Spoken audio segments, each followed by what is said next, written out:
People always talk about Doctor Who, they talk about shaky sets and rubber monsters. You know, in the 70s, there was very much that kind of feel. There was it was a low budget feel.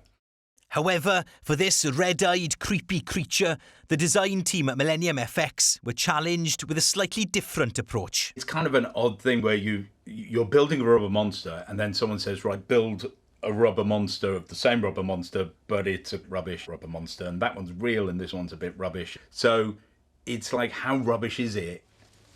And at the same time, it's still got to look like it can pass for real within the story. So that was actually really difficult to nail how that worked. For the real Shriek suits, Neil and his team used the same high-tech they would normally employ. The design was sculpted in clay on a 3D print of the actor's head and body. Fiberglass moulds were then cast from the clay and injected with silicone, and finally painted by hand.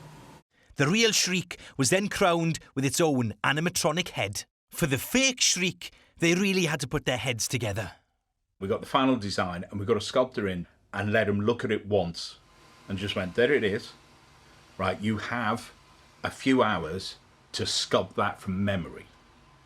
And what that meant is he ended up just hitting the main points, but all the detail was kind of lost. So it was someone's impression of the Shriek.